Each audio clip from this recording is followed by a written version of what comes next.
Salut les gens. Ce matin, je vais vous parler de ça. Qu'est-ce qu'on peut faire avec ça? Eh bien, en l'occurrence, on peut faire de l'étude de prix. J'ai pratiqué ça pas mal d'années dans ma carrière professionnelle quand j'étais conducteur de travaux. J'avais la responsabilité, entre autres, de chiffrer les études, de rechercher les affaires et de les chiffrer, ce qui est très intéressant, euh, très formateur aussi. Donc, je vous propose de regarder une méthode d'étude de prix, donc pour les travaux publics, que j'ai apprise il y a longtemps, hein, dans l'entreprise Beunier. Et ouais, Beunier pour les plus anciens, très belle entreprise hein, de ce qu'on appelait avant les nationaux, hein, à l'époque de Via France, Chimique de la Route, etc.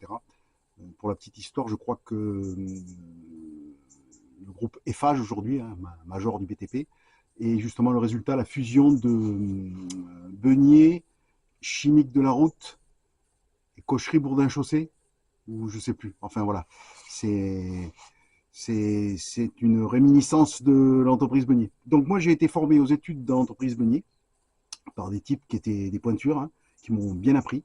Et la méthode que je vous propose, je pense qu'elle est toujours d'actualité. Enfin, aujourd'hui on est assisté par des logiciels sur des ordinateurs, hein. À l'époque c'était calculette, Kutch et crayon à papier et gomme, hein, et en avant, on faisait à la main.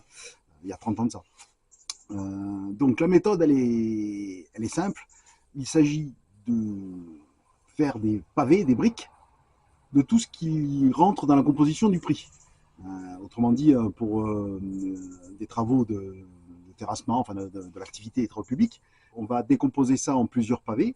Eh bien, en premier, un pavé personnel. Qui fait quoi et pendant combien de temps, combien de jours?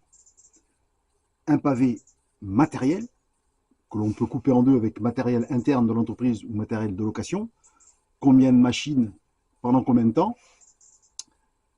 Ne pas oublier un petit pavé transfert, puisque les machines, en général, dans les travaux publics, elles arrivent souvent par porte-engin. Bon, certaines peuvent se déplacer par la route, niveleuse, pelle à pneus, etc. Tractopelle, ça peut venir par la route si le chantier n'est pas loin. Mais en général, c'est sur porte-engin, donc ne pas oublier le transfert. Et bien sûr, les fournitures, lorsqu'il y a des fournitures. Il peut y avoir des chantiers avec très peu, voire pas de fournitures, ça arrive, j'en ai fait. Mais bon, après, quand on rentre dans les travaux de voirie, par exemple, on a tout de suite des fournitures, hein, qu'il s'agisse de bus, de canalisation, d'éléments de regard, de bordures, de graves concassés, etc. Donc, une fois qu'on a décomposé tous ces pavés, qu'on sait qui fait quoi et pendant combien de temps, ça c'est le plus important. Hein, le rendement, c'est vraiment la chose la plus importante sur laquelle il ne faut pas se tromper, parce qu'on peut compter tous les bons éléments qu'il faut, mais si on se gourde dans les rendements, autrement dit, si on est trop optimiste, eh bien, après, il faut faire le chantier parce que ça veut dire qu'on a prévu les délais qui sont trop courts, on s'est planté dans les rendements. Et si on est trop pessimiste, qu'on prévoit des rendements trop longs, on n'aura pas l'affaire. Donc, il faut trouver le bon curseur au milieu, c'est pas toujours facile. Euh, voilà. Bon, après, c'est basé une étude de prix. C'est le prix d'une entreprise. Hein, c'est pas le prix de Pierre, Paul ou Jacques. C'est son propre prix. C'est le prix de l'entreprise avec son expérience, son savoir-faire, ses machines, ce pourquoi elle est douée. Il y a les choses pour lesquelles elle est un peu moins douée. Elle sait faire ça. Les gens ont la compétence pour, etc. Voilà. Donc l'entreprise a cette expérience et le prix qu'elle va donner, c'est en fonction de tous ces paramètres. Également aussi les machines. Est-ce que ce sont des machines qui sont plutôt anciennes, plutôt neuves? C'est pas le même prix, c'est pas le même coût. Euh, voilà, il y a tout un tas de paramètres qui font que un prix, c'est vraiment propre à une entreprise. C'est pour ça qu'on peut avoir sur une même prestation des variations de prix parfois relativement importantes. Voilà. Donc je vous propose de regarder deux exemples que j'ai préparés d'une plateforme pour des hangars agricoles, hein, des travaux de terrassement. C'est-à-dire on décape une plateforme sur laquelle il va y avoir plus tard des hangars agricoles, donc c'est pour un agriculteur. Voilà. Bon, c'est des activités que j'ai fait assez régulièrement quand j'étais aux affaires, quand j'étais conduc. Bon, après, juste avant de vous passer sur les diapos que je vais vous montrer, les prix, j'ai mis des prix, j'ai recherché un peu les prix qui se pratiquent aujourd'hui en termes de machines, etc., de personnel, parce que bon, moi j'ai décroché les wagons hein, depuis longtemps. Hein. La dernière étude que j'ai faite, ça doit remonter à peut-être 15 ou 17 ans ou 18 ans.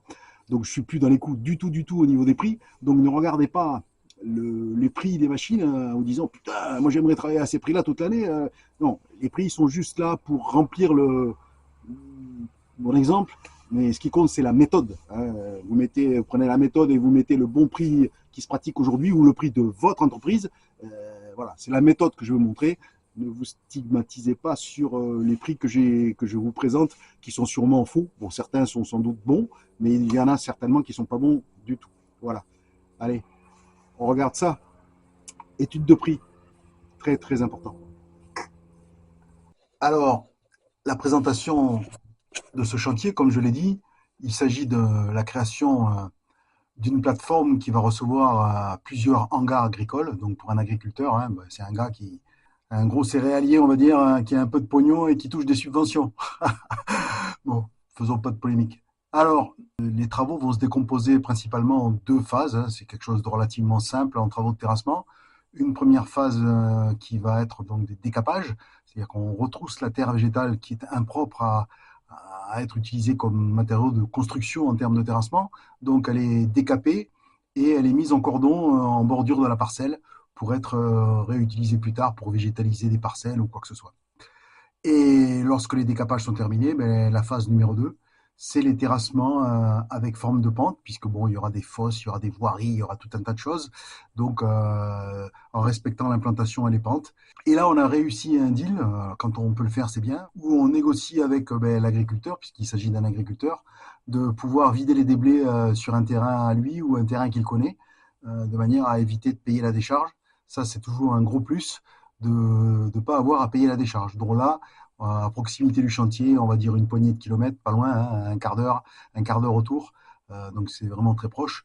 On peut aller vider tous les déblais issus du terrassement. Voilà, ça c'est bien.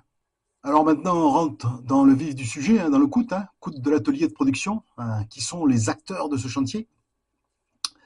Alors, une équipe classique de 3 personnes, un chef, son fourgon et 2 gars avec lui, hein, dont les prix, encore une fois, comme j'ai dit au début, ne tenez pas compte des prix, ils sont sûrement faux. J'ai fait des recherches, mais bon, peu importe, c'est pas tellement les prix que je montre ici qui sont importants, hein, je répète, hein, c'est la méthode. Donc l'équipe, 3 personnes, le chef, son fourgon équipé. Alors quand je dis équipé, ben, c'est-à-dire que dans son fourgon, il a une pilonneuse, il a un petit compresseur, enfin il a un peu de matos, quoi, voilà. Et 2 gars avec lui qui sont des ouvriers polyvalents, autrement dit, ben, aujourd'hui ils ont des cassettes pour conduire des compacteurs, ils sont capables de poser de la canalisation, voilà, c'est des gars polyvalents. Dans les entreprises, c'est des gars qui sont importants, ça. Ensuite, on a le matériel ben, bien plus gros, hein, celui qui va œuvrer, qui va faire les travaux. Ben là, sur ce chantier, on a choisi d'opter pour un Trax, ben parce que tout simplement, c'est ce dont dispose l'entreprise, un Trax de 21 tonnes, un 963, qui n'est pas un modèle récent, mais peu importe. Donc c'est un modèle polyvalent parce qu'il peut pousser comme un bulle et il a l'avantage, à la différence d'un bulle, de pouvoir charger les camions. Ça, c'est intéressant. Puisque une fois le décapage terminé, dans la phase d'évacuation des déblais, ben, il va contribuer à pousser comme un bulle et il va aussi contribuer à aider la pelle à charger les camions pour faire l'évacuation. Donc il y a également une pelle de 33 tonnes, 229 LC, qui n'est pas un modèle récent non plus, hein. Donc il va s'occuper de charger les camions lorsque le Trax lui pousse les déblais en tas. Au fur et à mesure que les terrassements avancent, eh ben, il faut compacter le fond de forme, hein, ça c'est essentiel, hein, d'avoir un fond de forme qui est bien compacté, bien fermé, pour pas avoir de problème s'il pleut. Donc un compacteur type V3, un CS 583 Caterpillar, modèle aussi pas jeune. Donc il est livré sur chantier sans chauffeur attitré, c'est un des 2 gars à pied, hein, Pierre ou Robert, qui vont monter dedans, ils ont le cassesse pour le conduire, voilà. Et pour l'évacuation des déblais, ben là, 464. Mais à la période où on chiffre l'affaire, pardon, on ne sait pas trop ce qui sera disponible quand on va attaquer les travaux. Donc on part sur une hypothèse, on va dire 2 camions à nous, 2 en interne et 2 en location. Et sur un prix moyen de 590 € par jour. Voilà. Bon, encore une fois, c'est sans doute pas le vrai prix, mais peu importe, on s'en fiche. Ensuite, on a un peu de location. Alors, c'est pas grand-chose, mais il faut le compter. C'est un bungalow, tout simplement pour que les gars puissent se poser pour la pause déjeuner à l'abri du vent, des intempéries, pouvoir manger leur casse-croûte.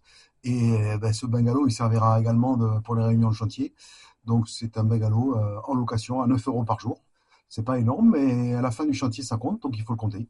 Et bien sûr, comme je l'ai dit au début, les transferts. Les engins, ils n'arrivent pas tous par la route, hein. Ils arrivent sur porte-engins.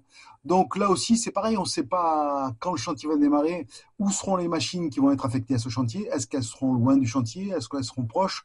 On n'en sait rien, c'est difficile à savoir à l'avance. Donc là, on part sur un prix moyen par rapport à ce que coûte le porte-engin. C'est le porte-engin d'entreprise, un 4 essieux, c'est déjà une belle machine. Eh ben, il est à 170 euros de l'heure. On compte pour une moyenne de 4 heures par transfert. Hein, c'est pas volé, hein, parce que s'il faut aller un peu loin, par exemple le Trax, hein, le temps de le charger, de le chaîner comme il faut, hein, faut pas lésiner sur la tâche des engins sur le porte-engin, faire le trajet, etc. Bon, la demi-journée, elle est vite bouffée. Hein. Donc on part sur 4 heures pour chaque transfert. On a un peu de fourniture. Oui, là encore, c'est pas grand-chose, c'est peu de choses, mais il faut le compter. À un moment donné, il faut faire de l'implantation. Il y a des piquets, des cotes à mettre. Donc, on achète 3 bottes de piquets en 1 mètre, piquets d'implantation. Ben, il y en a quand même pour 75 euros, parce que j'ai vu, je regardais les prix. Bon, je suis peut-être cher, je sais pas. Mais enfin, bon, dans tous les cas, il faut compter. 3 paquets de piquets en 1 mètre, il faut les compter, ça rentre dans le budget dépenses. Bien. Donc, maintenant qu'on a tous les ingrédients, hein, comme dans une recette de cuisine, on sait qu'est-ce qu'on doit y mettre, en quelle quantité. Ce qui est super important, comme je l'ai dit au début de la vidéo, c'est essentiel. Une fois qu'on a défini les moyens, c'est le rendement. À quelle cadence, quel est le rendement qu'on va estimer pour réaliser ces travaux. Ça, c'est vraiment essentiel parce que ça peut être la clé de la réussite, bingo, ou la catastrophe, on bouffe la culotte. Donc, c'est super important de définir le rendement pour chaque tâche de réalisation des travaux. Alors, pour le premier poste, le poste décapage, donc on a 3700 mètres carrés de décapage. Bien là, on part sur 2 jours. Voilà. Plateforme et voirie. Il y a quelques voiries aussi en dehors des plateformes. Donc là, vous retrouvez sur le tableau que je vous montre les prix issus de ce que j'ai présenté au début. Hein, le personnel, 700 euros à la journée sur les 2 jours prévus, ça fait 1400. Le matériel, 939 à la journée sur 2 jours, ça fait 1878. Le transfert, là pour le moment, il y en a un seul, puisque le seul présent à ouvrir le bal, c'est le Trax, 963, 680 euros. Fourniture, les 3 bottes de piquet, 75 euros.